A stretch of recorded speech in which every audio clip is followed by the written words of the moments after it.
대해서 또 마저 공부하도록 하겠습니다.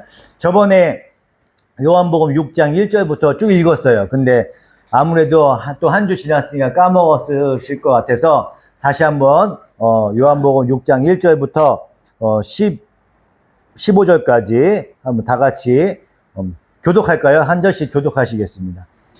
그 뒤에 예수께서 갈릴리 바다 곧 디베랴 바다 건너편으로 가시니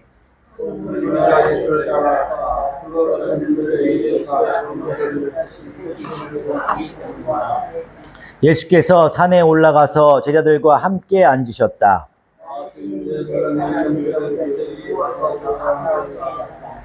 예수께서 눈을 들어서 큰 무리가 자기에게로 모여드는 것을 보시고 빌립에게 말씀하셨다.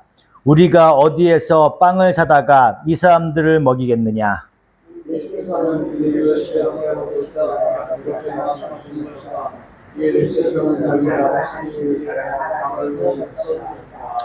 빌립이 예수께 이렇게 대답하였다. 이 사람들에게 모두 조금씩이라도 먹게 하려면 빵 200데나리온어치를 가지고서도 충분하지 못합니다.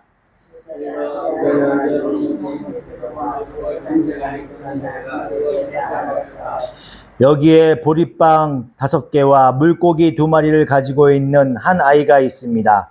그러나 이렇게 많은 사람에게 그것이 무슨 소용이 있겠습니까?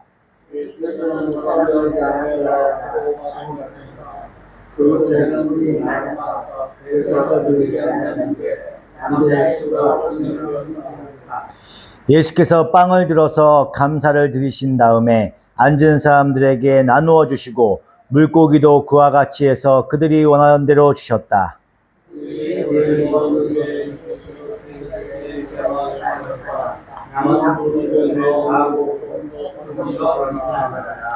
그래서 보리빵 5덩이에서 먹고 남은 부스러기를 모으니 12강주리에 가득 찼다.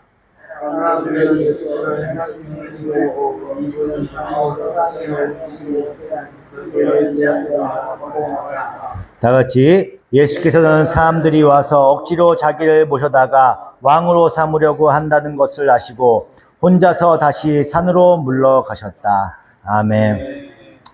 그러니까 저번 시간에 우리가 성찬에 대해서 공부를 했고 오병이어, 지금 읽었던 오병이어 사건이죠. 이 오병이어 사건에 대해서 공부를 했습니다. 그리고 오병이어 사건이 성만찬을 가리킨다고 말씀을 드렸어요. 그죠? 이 사실을 기억하고 다시 요한복음 6장 1절부터 공부하시면서 우리는 어떤 자세로 성찬을 대해야 하는지를 공부를 하겠습니다. 요한복음서 6장 1절입니다. 그 뒤에 예수께서 갈릴리 바다 곧 디베랴 바다 건너편으로 가시니. 아멘. 성경이 주님께서 굳이 바다 건너편으로 가셔서 그 오병이어의 기적을 일어났다는 것을 기록하고 있어요. 기록하고 있는데 성경에서 바다는 무엇을 상징한다고 제가 말씀을 드렸어요? 어둠, 심판, 세상박, 죄된 세상을 가리키는 거예요. 그죠? 그래서 그 세상을 상징한다고 얘기했습니다. 그래서 요한계시록에서 이제 새하늘과 새 땅, 완성된 하나님의 나라에는 어떻게 돼요? 다시는 바다가 없다고 얘기했어요. 그죠? 그 죄된 세상은 없다고 얘기했습니다. 그래서 그런 말을 쓴다고 얘기를 했습니다. 주님은 그 바다를 건너서 오병이어의 기적을 일으키시는 것입니다. 근데 우리가 이제 1절에 다시 보시면 갈릴리 바다, 이렇게 해서 갈릴리 바다를 건너편으로 가시니 이렇게만 얘기해도 되는데 굳이 거기다가 갈릴리 바다 곧 디베랴 바다 이렇게 또 얘기를 했단 말이에요. 그죠? 그 다 의미가 있는 거야. 이런 것들도. 그냥 무심코 우리는 넘어가지만은 의미가 있는 겁니다. 왜 갈릴리 바다를 굳이 디베랴 바다라고 표기를 해놨을까는 연구를 해보면 그 오병이어의 사건이 바다 건너편에서 일어났다는 것을 성경이 기록하고 있는지를 좀 더 명확하게 알 수가 있어요. 왜 이 바다를 건너서 그 디베랴 강을 건너서 이렇게 가게 됐는지를 정확하게 알 수가 있습니다. 이 디베랴 바다는 당시 로마 황제 그 티베리우스의 이름을 따서 만든 갈릴리 바다의 다른 이름입니다. 다름. 제가 리을자가 들어가면 발음이 자꾸 세요. 발음이 하기 힘듭니다. 이 갈릴리 바다, 막 디베랴, 막 이렇게 헷갈립니다, 이게. 근데 세상, 그 권세 잡은 자의 상징으로 얘기하는 거야. 그러니까 이 디베랴 바다는, 이 바다는 권세 잡은 자, 세상 속을 의미하는 거예요. 그걸 자꾸 상징하기 위해서 얘기를 하는 겁니다. 그래서 갈릴리 바다를 디베랴, 그러니까 티베리우스 바다라는 것을 그걸 상징하기 위해서 디베랴 바다라고 부르는 거예요. 그러니까 이 디베랴 호수라는 말이 여기 요한복음 6장과 요한복음 21장이 뭐냐면 예수님께서 다시 부활하셨는데 제자들이 다시 그 갈릴리 호수에서 이제 물고기 잡는 거예요. 그때 예수님께서 오셔서 너희가 나를 사랑하느냐 이렇게 물어보는 데 있잖아요. 그죠? 거기 그 장면을 얘기하는 거예요. 그 21장에 그 이렇게 딱 두 번 쓰입니다. 이 디베랴 바다라는 표현이. 요한복음서 21장 1절입니다. 그 뒤에 예수께서 디베랴 바다에서 다시 제자들에게 자기를 나타내셨는데 그가 나타나신 경위는 이러하다. 아멘. 성경은 제자들이 예수님의 부활을 보고도 물고기 잡으러 가요. 그 갈릴리 바다로 갔을 때 그때 베드로가 자기가 예수님을 부인했잖아요. 3번이나 부인했잖아. 거기에 대해서 면목이 없는 거야. 거기서 그냥 나는 물고기나 잡으러 가야겠다 이렇게 하면서 가는 것이 이 갈릴리 바다잖아요. 여기에 갔을 때 세상으로 다시 돌아갔을 때에도 그것을 어떻게 돼요? 세상이라는 표현을 하기 위해서 갈릴리 바다라고 표현을 안 하고 어떻게 돼요? 디베랴 바다라고 표현을 한 거예요. 그러니까 세상 속으로 돌아간 거야. 주님 품에서 다시 세상으로 돌아간 것을 의미하는 거야. 그러므로 예수님께서 오병이어로 군중을 먹이시기 전에 디베랴 바다를 건너서 산으로 또 올라가셔요. 산으로 올라가셔서 그 군중을 먹이는 것은 성찬을 먹을 자격이 있는 구원받은 자들은 세상을 건너 이 디베랴 바다 세상을 건너서 세상과는 상관없게 된 자들, 구원받은 자들, 그 자들만 이 성찬을 먹을 수 있다는 것을 상징하는 거예요. 그걸 의미하는 거야. 세상 밖을 벗어나서 하나님의 영광이 할 수 있는 산, 하나님의 영광을 의미하잖아요. 세상을 벗어나서 하나님의 영광에서 함께 할 수 있는 자들, 그 자들만 성찬을 먹을 수 있다는 것을 상징해서 보여주는 겁니다. 요한복음서 6장 3절입니다. 예수께서 산에 올라가서 제자들과 함께 앉으셨다. 거기에다 예수님은 뭐라고 그래요? 디베랴 바다를 건너서 산에 오르셔서 제자들과 함께 그곳에 앉으셨습니다. 그죠? 앉으셨어요. 성경에서 산은 뭘 상징하는 거예요? 시내산, 호렙산, 시온산, 모리아산 등등.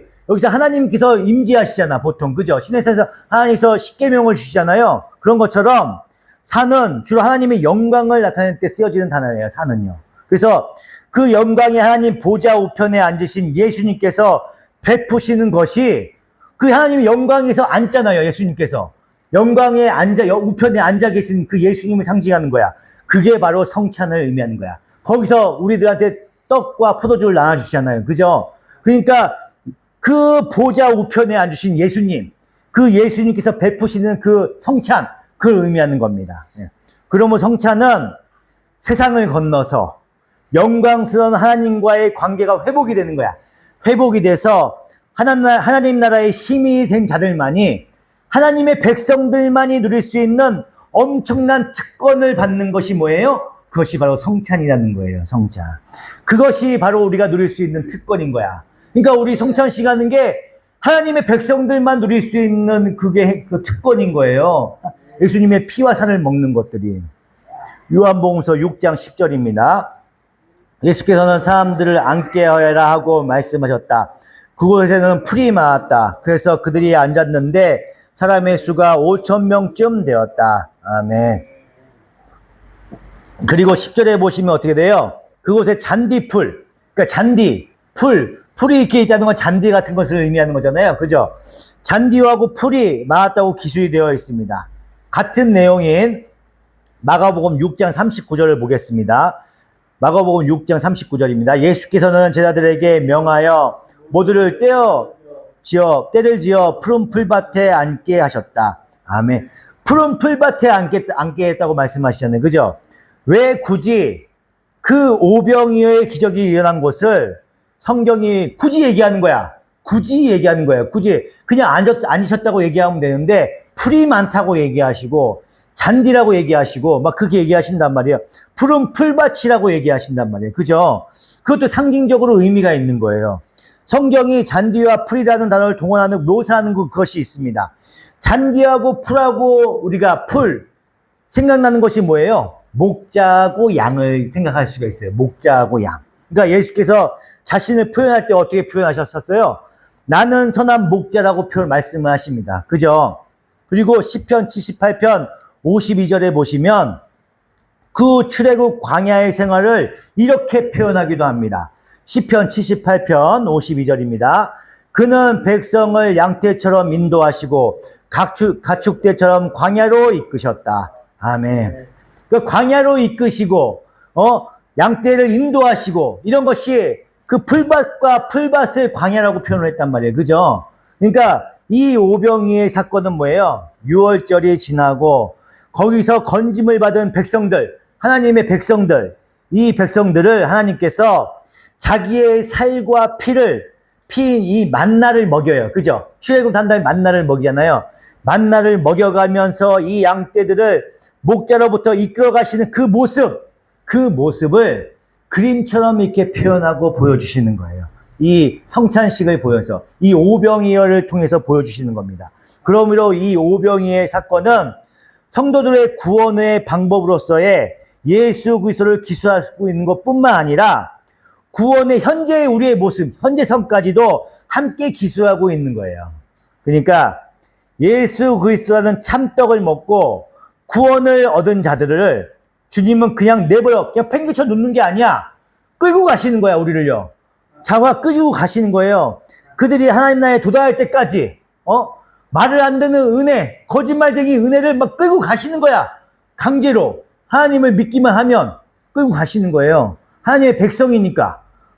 그래서 하나님 나라에 도달할 때까지 계속해서 목자로서 자기의 살과 피를 먹여가면서 양육하신다는 구원의 현재성을 오병이의 기적은 담지하고 있는 것입니다.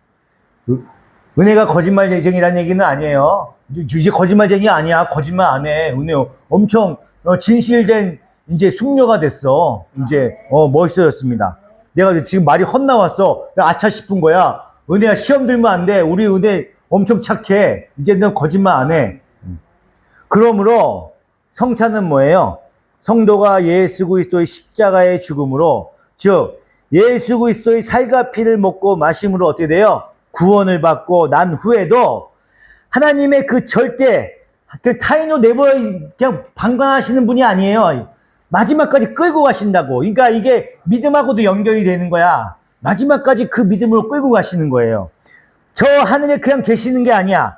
우리 안에 거하시면서 우리의 목자가 되셔서 역시 그분의 살과 피를 우리한테 먹여가면서 우리를 그 광야 같은 세상에서 이끌고 가신다고 계신다는 것을 확인하는 것이 바로 성찬인 거예요. 성찬시인 겁니다. 우리는 성찬을 통해서 그 선한 목자가 이끄시는 길은 어떤 길이라도 부족함이 없는 길이라는 것을 확인하고 우리의 신앙을 공고히 다지는 거야. 그래서 내가 고난이 있고 어려움이 있고 힘든 가운데 있어. 그 가운데서 주님이 나를 먹이시고 이 고난 가운데서도 주님을 의지하고 가니까 이만한 고난이고 엄청 힘든 고난인데도 넉넉히 이겨나갈 수 있는 힘을 주시는 거야. 그 하나님을 붙들고 가면요. 그러면서 기적이 일어나고 체험하고 경험하면서 하나님의 그 피와 살을 먹으면서 넉넉히 이겨나갈 수 있는 힘을 주시는 겁니다. 그래서 하나님은 끝까지 끌고 가시는 거예요. 그런 과정이 있는 겁니다. 요한계시록 7장 17절입니다. 보좌 한가운데 계신 어린 양이 그들의 목자가 되셔서 생명의 샘물로 그들을 인도하실 것이고 하나님께서 그들의 눈에서 눈물을 말끔히 씻어주실 것입니다. 아멘. 하나님께서 눈물을 말끔히 씻어주신대. 아무리 눈물이 슬프고 내가 힘든 일이 있어도 기쁘게 담대히 나아갈 수 있는 힘을 주신다는 거예요. 이거 얼마나 감사합니까? 그죠? 시편 23편입니다. 주님은 나의 목자시니 내게 부족함 없어라. 나를 푸른 풀밭에 누이시며 쉴만한 물가로 인도하신다. 나에게 다시 새 힘을 주시고 당신의 이름을 위하여 바른 길로 나를 인도하신대. 내가 비록 죽음의 그늘 골짜기로 다닐지라도 주님께서 나와 함께 계시고 주님의 막대기와 지팡이로 나를 보살펴 주시니 내게는 두려움이 없습니다. 주님께서는 내 원수들이 보는 앞에서 내게 잔치상을 차려주시고 내 머리에 기름 부으시어 나를 귀한 손님으로 맞아주시니 내 잔이 넘칩니다. 아멘. 이렇게 성찬에 참여하는 사람들은 어떻게 돼요? 자기들의 목자이신 예수 그리스도의 양임을 아는 자들인 거야. 아는 자들이고, 거기가 비록 어두컴컴하고 사망의 음침한 골짜기 같은 곳이라고 할지라도 그 목자께서 부르시면, 함께 있으시면 부족함이 없다고 만족하는 거야. 내가 지금 월세방이 살아? 내가 수급자로 살아? 그래도 주님을 내가 함께하고 계시고 나와 함께 그 부르심에 내가 응답하고 내가 같이 숨쉬고 주님과 함께하면은 그 과정이 어떻게 돼요? 부족함이 없이 기쁘다는 거예요. 그죠? 은혜야 부족해? 사는 게 부족해? 나는 우리 은혜가 제일 풍족한 것 같아. 제일 풍족하고 잘 사는 것 같아. 돈 많은 사람보다 더 풍족하게 잘 쓰는 것 같아요.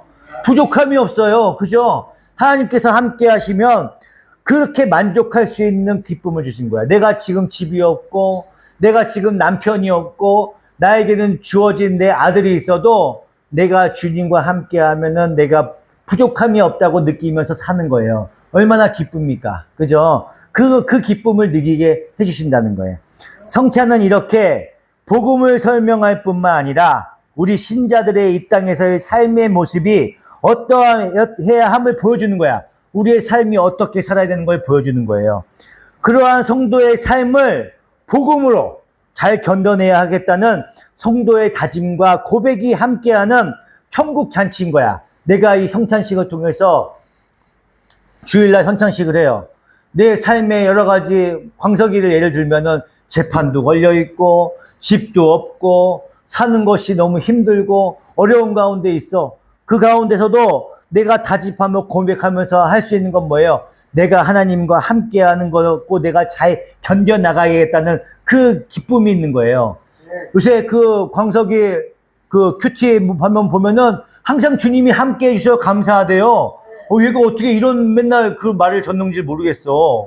어디서 그런 걸 보고 적는지 모르겠어요. 주님이 주시는 감동이겠지. 그죠?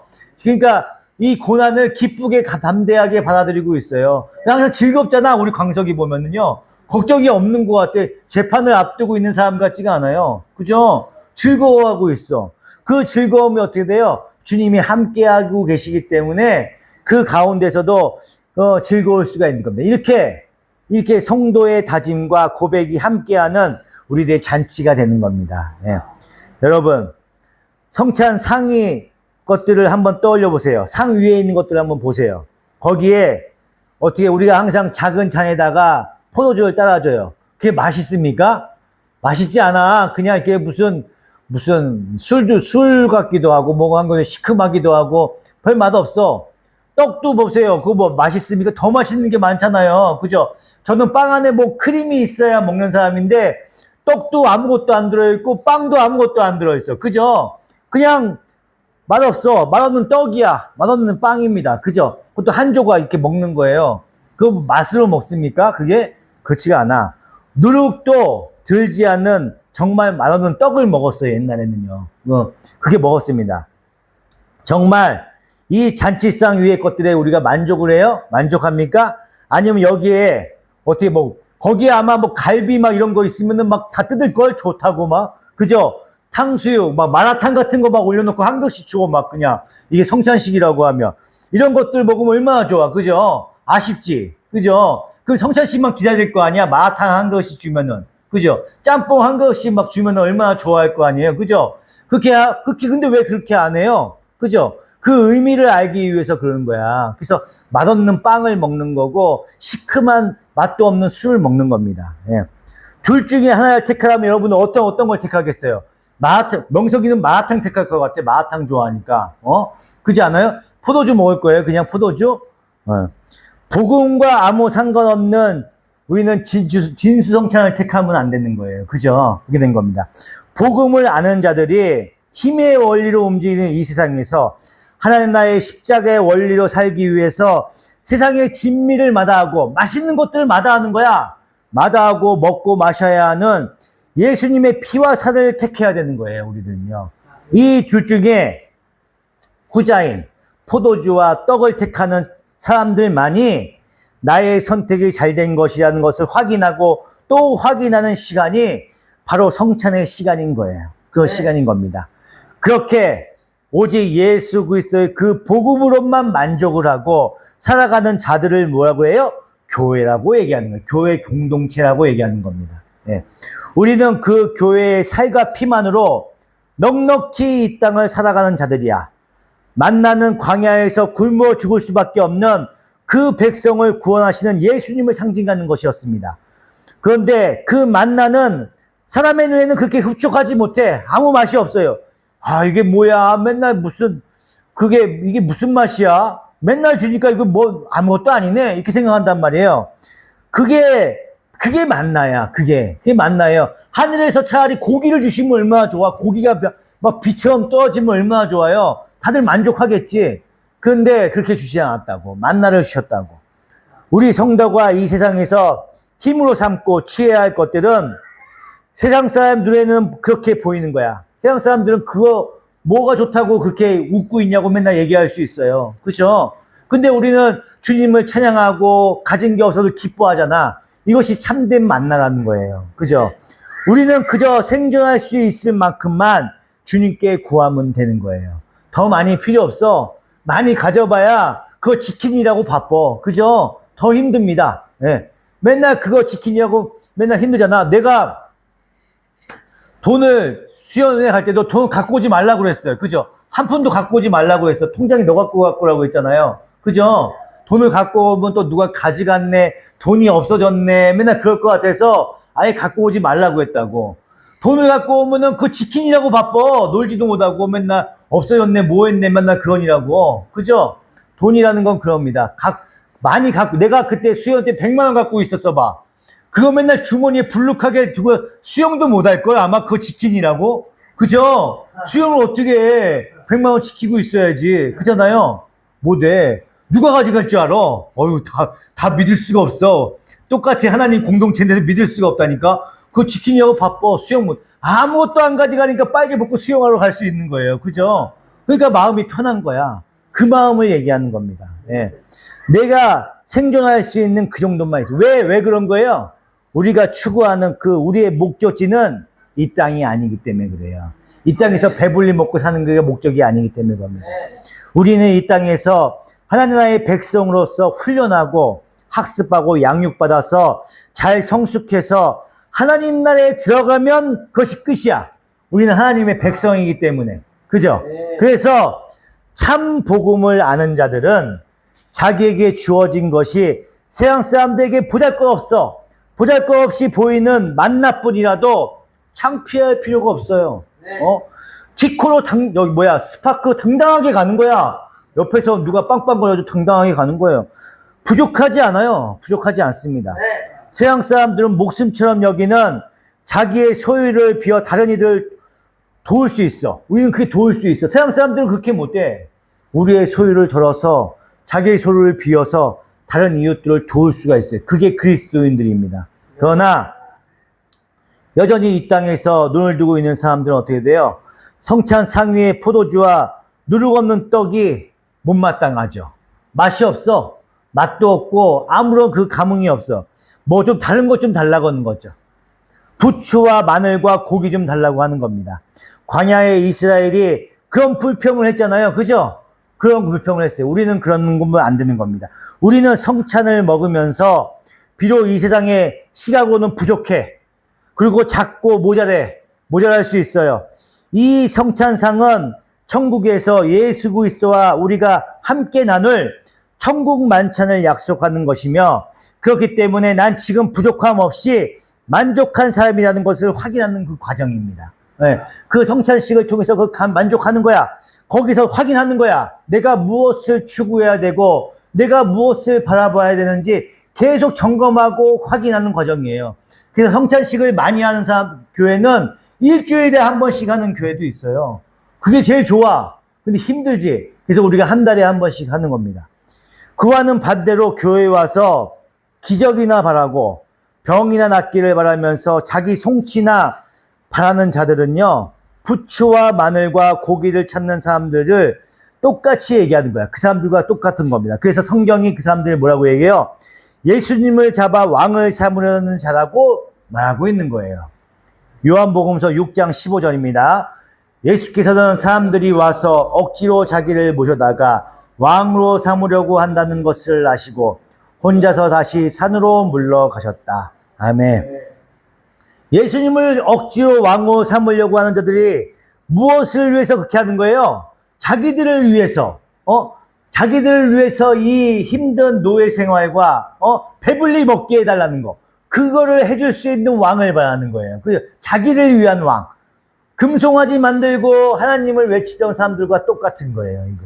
자기들에게 먹을 것을 충분히 대줄 수 있는 사람을 원했던 겁니다. 그런 왕을 원했던 거야.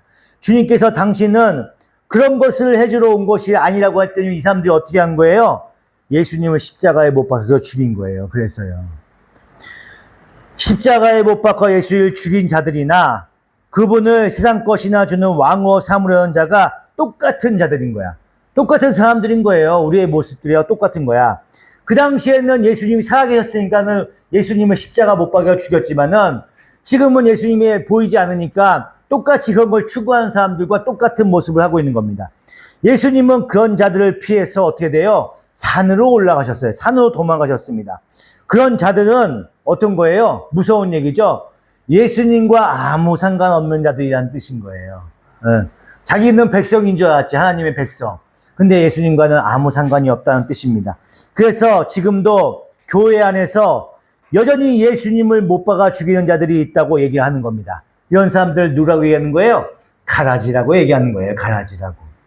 그렇습니다. 여전히 예배당 안에서 예수를 세상 것이나 공급해주는 세상 왕으로 삼으려는 자들은요, 예수가 지금 다시 오신다면 당장 십자가에서 못 박아 죽일 자들인 것입니다.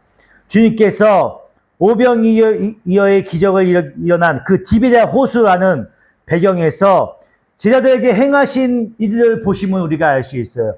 디베랴 호숫가에서 예수님께서 제자들에게 나타나셔서 어떻게 돼요? 아까 21장 보셨죠? 그때 얘기하는 거야. 떡과 고기를 손수 구워주시는 거야. 똑같이 성찬식을 하시는 거예요. 그걸 구워주시면 그들에게 주십니다. 오병이어의 현장과 동일한 장면을 보여주시는 거예요.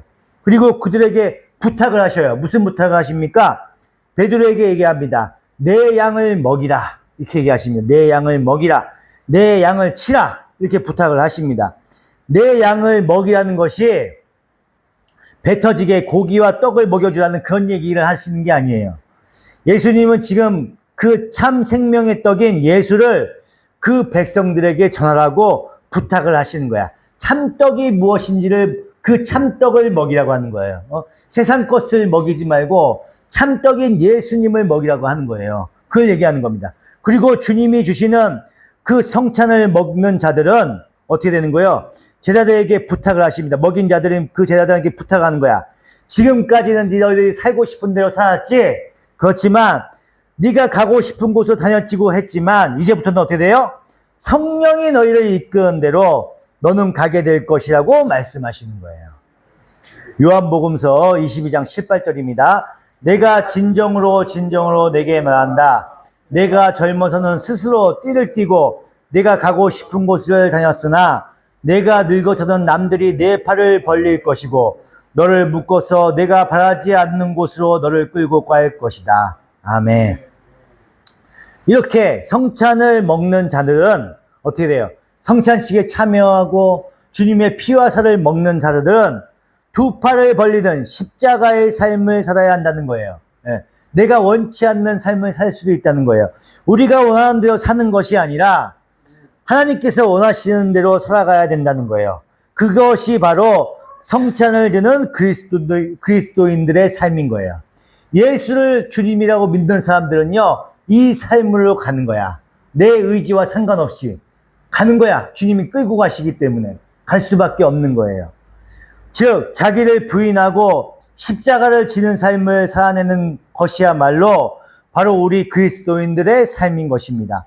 그리고 이 땅에서는 비록 남들에게 인정받지 못하고 사망의 음침한 골짜기 같은 그런 비참한 삶을 산다 할지라도 푸른 초장을 거니는 오히려 풍성한 삶을 산다고 할지라도 어느 상황이나 마찬가지예요.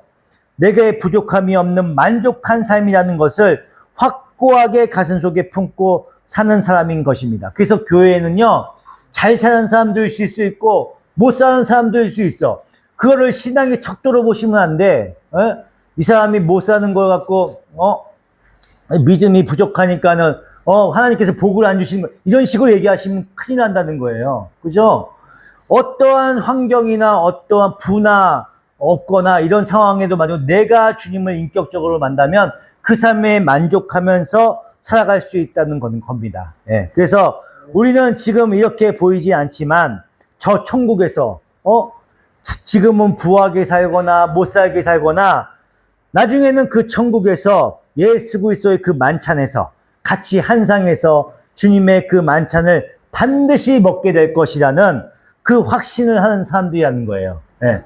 지금은 내가 어렵고 힘들 수 있어. 그렇지만 그 완성된 그 하나님 나라를 바라보면서 내가 그 주님의 상에서 같이 먹고 그게 요한계시록 내용이잖아요. 그죠?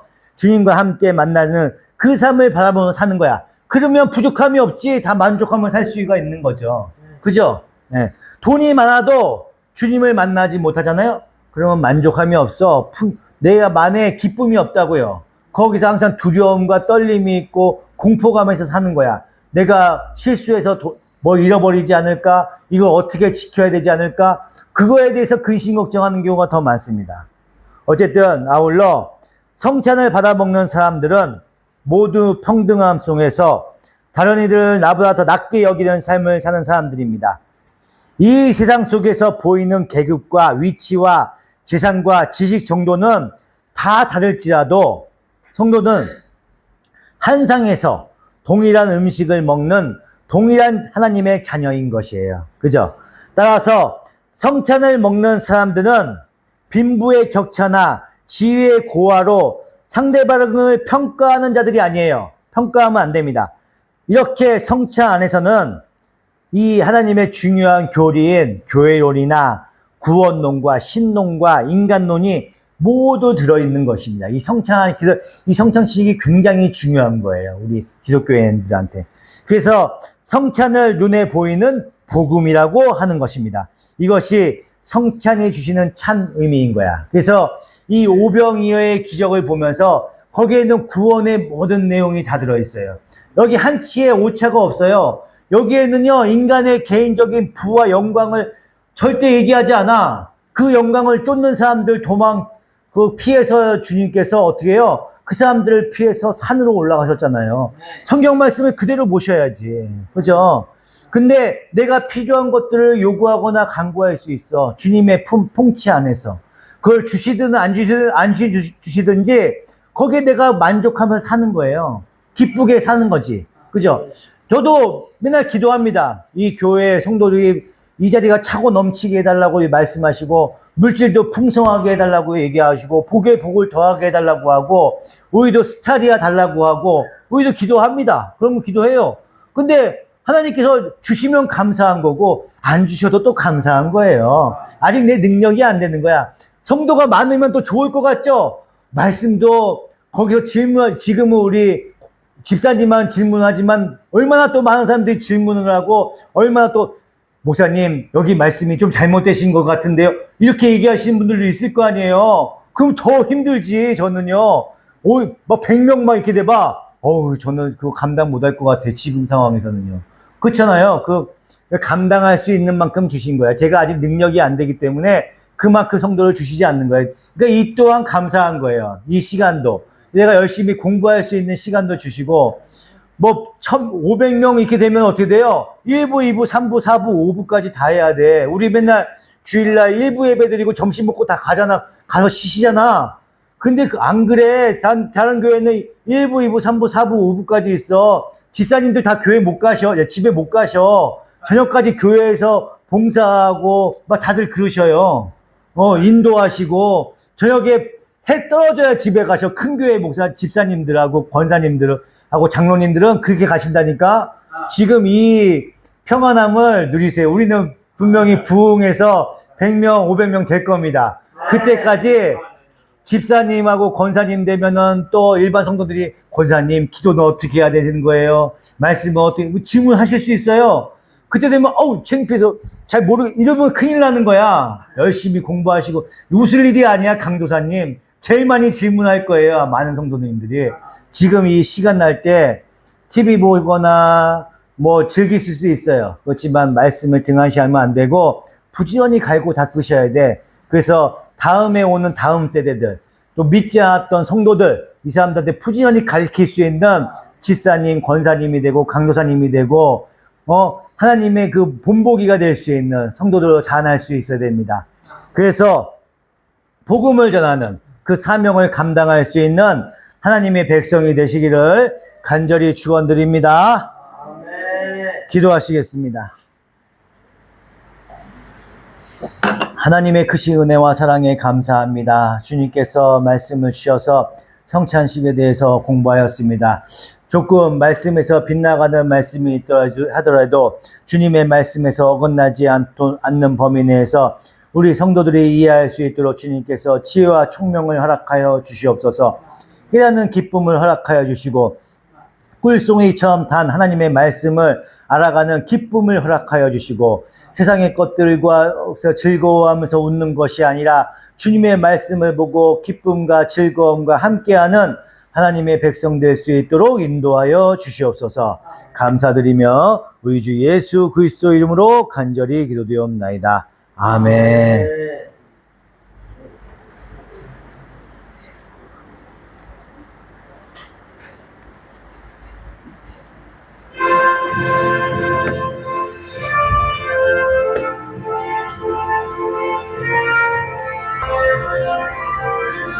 한번 부르고 기도하시겠습니다. 주여! 할렐루야!